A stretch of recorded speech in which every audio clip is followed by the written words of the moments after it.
ఆకాశవాణి ప్రాంతీయ వార్తలు చదువుతున్నది ఎస్ మణి. ముఖ్యాంశాలు: మహిళల భద్రతే ప్రభుత్వ ప్రాధాన్యతని స్పష్టం చేసిన ముఖ్యమంత్రి నారా చంద్రబాబు నాయుడు. ప్రభుత్వ ఆసుపత్రుల్లో ఆధునిక వైద్య సదుపాయాలను అందించేందుకు కేంద్ర రాష్ట ప్రభుత్వాలు చర్యలు తీసుకుంటున్నాయన్న కేంద్ర మంత్రి పెమ్మసాని చంద్రశేఖర్. విజయవంతమైన తొలి ఆర్బిటాల్ క్లాస్ రాకెట్ విక్రమ్-1 ప్రయోగం శుభాకాంక్షలు తెలిపిన ప్రధానమంత్రి నరేంద్ర మోదీ. రాష్ట్రంలోని ప్రధాన నగరాలను ప్రముఖ పర్యాటక కేంద్రాలుగా అభివృద్ధి చేస్తామని తెలిపిన మంత్రి కందుల దుర్గేష్. ఇక వార్తల్లోని వివరాలు. మహిళలు స్వేచ్ఛగా జీవించే వాతావరణాన్ని కల్పించడం ప్రభుత్వ బాధ్యత అని ముఖ్యమంత్రి నారా చంద్రబాబు నాయుడు పునరుద్ఘాటించారు. గుంటూరులో మహిళపై జరిగిన దాడి ఘటనపై ఆయన ఎక్స్ వేదికగా స్పందించారు. మహిళలను అవమానించే ఘటనలు ఎట్టి పరిస్థితుల్లోనూ సహించబోమని స్పష్టం చేశారు. ఈ ఘటనపై కఠిన చర్యలు తీసుకోవాలని అధికారులను ఆదేశించినట్లు తెలిపారు. ఇప్పటికే నిందితుడిపై క్రిమినల్ కేసు నమోదు చేసి అరెస్టు చేసినట్లు వెల్లడించారు. ఘటనకు సంబంధం ఉన్న పార్టీ కార్యకర్తను పార్టీ నుంచి సస్పెండ్ చేసినట్లు పేర్కొన్నారు. ముఖ్యమంత్రి నారా చంద్రబాబు నాయుడు ఈరోజు కృష్ణా జిల్లాలో పర్యటిస్తున్నారు. గుడివాడ పట్టణంలో స్వర్ణాంధ్ర స్వచ్ఛాంధ్ర కార్యక్రమంలో ఆయన పాల్గొన్నారు. అనంతరం గుడివాడ ఎన్టీఆర్ స్టేడియంలో జరిగిన ప్రజావేదిక సమావేశంలో ఆయన మాట్లాడుతూ, మూడో శనివారం వస్తే నాకు గుర్తొచ్చే ఏకైక కార్యక్రమం స్వచ్ఛాంధ్ర స్వర్ణాంధ్ర కార్యక్రమం. ఇది నా మనసుకు చాలా దగ్గరుండే కార్యక్రమం. ఇది ఒక పవిత్రమైన కార్యక్రమం. పరిశుభ్రత అంటే కేవలం రోడ్లు క్లీన్ చేయడమే కాదు, చెత్త లేకుండా చేయాలి, పర్యావరణాన్ని కాపాడుకోవాలి, ప్రజల ఆరోగ్యాన్ని కాపాడాలి. ఎక్కడికక్కడ మీలో ఒక ఫీలింగ్ రావాలి, సంక్షేమం అర్హులందరికీ ఇవ్వాలి. ఇంకా ఆదాయం పెరిగితే పెరిగిన ఆదాయం నుంచి సంక్షేమ కార్యక్రమాలు కూడా ముమ్మరంగా ఇస్తాం. Space tech startup Skyroot aerospace పూర్తి స్వదేశీ పరిజ్ఞానంతో రూపొందించిన తొలి ఆర్బిటాల్ క్లాస్ రాకెట్ విక్రమ్-1 ఈరోజు నింగిలోకి వెళ్లింది. తిరుపతి జిల్లా శ్రీహరికోటలోని సతీష్ ధవన్ అంతరిక్ష కేంద్రంలోని మొదటి ప్రయోగ వేదిక నుంచి మధ్యాహ్నం 12:05 చేపట్టిన ఈ ప్రయోగం విజయవంతమైందని శాస్త్రవేత్తలు తెలిపారు. ఇందులోని ఉపగ్రహాలను నిర్ణీత కక్షలోకి ప్రవేశపెట్టారు. రాకెట్ ప్రయోగం విజయవంతం పట్ల ఇస్రో, స్కైరూట్ శాస్త్రవేత్తలకు ప్రధానమంత్రి నరేంద్ర మోదీ అభినందనలు తెలిపారు. ఏళ్ల తరబడి స్కైరూట్ చేసిన కృషి ఫలితమే ఈ విజయమని ప్రధానమంత్రి పేర్కొన్నారు. ప్రభుత్వ ఆసుపత్రుల్లో ఆధునిక వైద్యం అందించడానికి కేంద్ర రాష్ట ప్రభుత్వాలు చర్యలు తీసుకుంటున్నాయని కేంద్ర గ్రామీణాభివృద్ధి కమ్యూనికేషన్ శాఖ సహాయ మంత్రి పెమ్మసాని చంద్రశేఖర్ తెలిపారు. గుంటూరులోని జిల్లా ప్రభుత్వ జనరల్ ఆసుపత్రిలో 10 కోట్ల రూపాయలతో ట్రామా విభాగానికి కేంద్ర మంత్రి ఈరోజు శంకుస్థాపన చేశారు. మరో 100 పడకలతో భవనం నిర్మిస్తున్నామని కేంద్ర మంత్రి పెమ్మసాని చంద్రశేఖర్ తెలియజేస్తూ, నియోజకవర్గంలో ఆ ప్రాంతంలో ఉన్నటువంటి ప్రజలందరికీ ఎటువంటి మౌలిక సదుపాయాలు కావాలో వాటిని ఏ విధంగా తీసుకురావాలనే దాని మీద వర్కప్ చేసుకుంటా వస్తా ఉన్నాం. అందులో హాస్పిటల్ అనేది ఒక ప్రధానమైనది. ఈ రోజు ట్రామా బ్లాక్ శంకుస్థాపన చేయడం జరిగింది.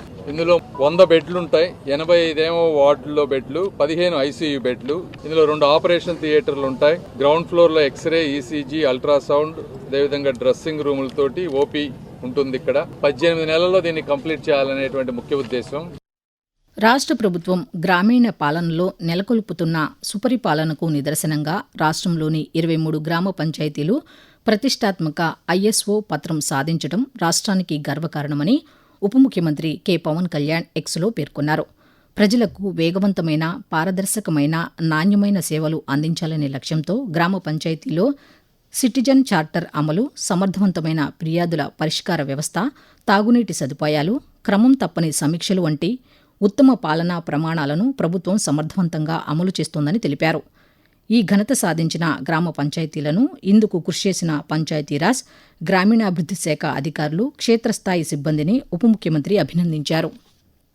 ఆకాశవాణి ప్రాంతీయ వార్తలు వింటున్నారు. రాష్ట్రంలో విశాఖపట్నం, అరకులోయ, రాజమహేంద్రవరం, అమరావతి, శ్రీశైలం, గండికోట, తిరుపతిలను ప్రధాన పర్యాటక కేంద్రాలుగా అభివృద్ధి చేస్తామని పర్యాటక శాఖ మంత్రి కందుల దుర్గేష్ తెలిపారు. ఢిల్లీలో association of domestic tour operators of India నిర్వహించిన ఆల్ ఇండియా చాప్టర్ చైర్మన్ల సమావేశం 2026 కార్యక్రమంలో ఆయన ముఖ్య అతిథిగా ఈరోజు పాల్గొన్నారు. ఈ సందర్భంగా మంత్రి మాట్లాడుతూ, పర్యాటకులు ఎక్కువ రోజులు బస చేసేలా క్యారవాన్, అడ్వెంచర్ టూరిజంపై ప్రత్యేక దృష్టి సారించినట్లు చెప్పారు. పర్యావరణ సమతుల్యతను కాపాడుతూనే స్థానిక సంస్కృతిని పెంపొందించడమే ప్రభుత్వ విధానమని చెప్పారు.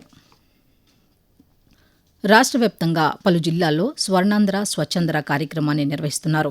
ఇందులో భాగంగా తిరుపతి నగరపాలక సంస్థ ఆధ్వర్యంలో ఇందిరా ప్రియదర్శిని కూరగాయల మార్కెట్లో స్వర్ణాంధ్ర స్వచ్ఛాంధ్ర కార్యక్రమం ఈరోజు నిర్వహించారు. ఈ కార్యక్రమంలో తిరుపతి శాసనసభ్యులు ఆరణి శ్రీనివాసులు పాల్గొని మాట్లాడుతూ ప్రతి ఒక్కరూ భాగస్వాములు కావాలని అన్నారు.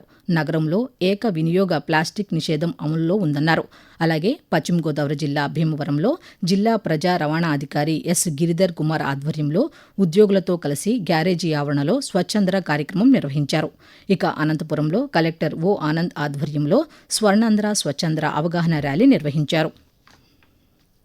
విద్యార్థులకు నాణ్యమైన విద్యతో పాటు మెరుగైన వసతి, సురక్షితమైన విద్యా వాతావరణం కల్పించేందుకు ప్రభుత్వం కట్టుబడి ఉందని బీసీ సంక్షేమ శాఖ మంత్రి ఎస్ సవిత తెలిపారు. శ్రీ సత్యసాయి జిల్లాలోని పెనుకొండలో ఇటీవల నిర్మాణంలో ఉన్న బాలుర పాఠశాలను జిల్లా కలెక్టర్ శ్యామ్ ప్రసాద్తో కలిసి ఈరోజు పరిశీలించారు. పాఠశాల భవనానికి అవసరమైన మరమ్మతులు, పునరుద్ధరణ పనులను వేగవంతంగా పూర్తి చేసి విద్యార్థులకు అనుకూలంగా తీర్చిదిద్దాలని మంత్రి సవిత అధికారులను ఆదేశించారు. అనంతరం పెనుకొండలోని సాంఘిక సంక్షేమ వసతి గృహాన్ని పరిశీలించి ఆవరణలో పేరుకుపోయిన చెత్తను శుభ్రం చేసి పరిశుభ్రతపై అవగాహన కల్పించారు. నీటి సంరక్షణ, నిర్వహణతో పాటు ముఖ్యంగా వర్షపు నీటిని సద్వినియోగం చేసుకోవడానికి కేంద్ర ప్రభుత్వం జలశక్తి అభియాన్లో వర్షపు నీరు ఒడిసిపట్టడం, క్యాచ్ ది రైన్ అనే కార్యక్రమాన్ని చేపట్టింది. దేశవ్యాప్తంగా అనేక జిల్లాలలో ఈ ప్రచారాన్ని నిర్వహిస్తోంది. ప్రజలు వర్షపు నీటిని సేకరించి భవిష్యత్తులో ఉపయోగించుకునేలా ప్రోత్సహించాలనే లక్ష్యంతో కేంద్ర ప్రభుత్వం ఈ కార్యక్రమాన్ని అమలు చేస్తోంది. ఇందులో భాగంగా వాతావరణ మార్పుల ద్వారా పెరుగుతున్న నీటి కొరత నేపథ్యంలో నీటి భద్రత, వర్షపు నీటి సంరక్షణ, భూగర్భ జలాల పునరుజ్జీవనం ప్రాముఖ్యతపై పలు అవగాహన కార్యక్రమాలు నిర్వహిస్తున్నారు. వాతావరణం. నైరుతి బంగాళాఖాతం నుండి ఉత్తర లక్షద్వీప్ ప్రాంతం వరకు, ఉత్తర తమిళనాడు, దక్షిణ అంతర కర్ణాటక, ఉత్తర కేరళ మీదుగా ద్రోణి విస్తరించి ఉందని అమరావతిలోని భారత వాతావరణ కేంద్రం వెల్లడించింది. ఆంధ్రప్రదేశ్ యానంలో దిగువ ట్రోపో ఆవరణంలో నైరుతి, పశ్చిమ దిశగా గాలులు వీస్తున్నాయని వాతావరణ కేంద్ర అధికారిణి జి లక్ష్మి పేర్కొన్నారు. వీటి ఫలితంగా ఉత్తర కోస్తా, యానం, దక్షిణ కోస్తాల్లో ఈరోజు తేలికపాటి నుండి మోస్తరు వర్షాలు లేదా ఉరుములతో కూడిన జల్లులు కొన్ని చోట్ల కురిసే అవకాశం ఉందని వెల్లడిస్తూ ఆంధ్రప్రదేశ్ మరియు యానాంలో దిగువ ట్రోపా ఆవరణంలో నైరుతి మరియు పశ్చిమ దిశగా గాలులు వీస్తున్నాయి. వీటి ఫలితంగా ఉత్తర కోస్తా ఆంధ్రప్రదేశ్, యానాము మరియు దక్షిణ కోస్తా ఆంధ్రప్రదేశ్ ఈరోజు తేలికపాటి నుంచి మోస్తరు వర్షాలు లేదా ఉరుములతో కూడిన జల్లులు కొన్ని చోట్ల కురిసే అవకాశం ఉంది. రాయలసీమ ఈరోజు తేలికపాటి నుంచి మోస్తరు వర్షాలు 1 లేదా 2 చోట్ల కురిసే అవకాశం ఉంది. తూర్పుగోదావరి జిల్లాలో రాజమహేంద్రవరం, అనపర్తి, బిక్కవోలు, రంగంపేట, రాజానగరం, సీతానగరం, కోరుకొండ, గోకవరం తదితర ప్రాంతాల్లో తెల్లవారుజాము నుంచే విస్తారంగా వర్షాలు కురుస్తున్నాయి. ఎడతెరిపి లేకుండా కురుస్తున్న వర్షాలతో రహదారులపై వర్షపు నీరు చేరింది. ఈ వర్షాలతో వ్యవసాయానికి ఊరట లభించిందని, వరి సాగుతో పాటు ఇతర పంటలకు తగిన తేమ అందడంతో రైతులు ఆనందం వ్యక్తం చేస్తున్నారు.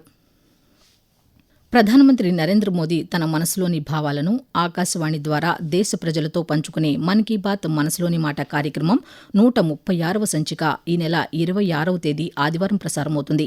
మన్ కీ బాత్ కార్యక్రమానికి ప్రజలు తమ సూచనలు అందించాలని ప్రధాని కోరారు.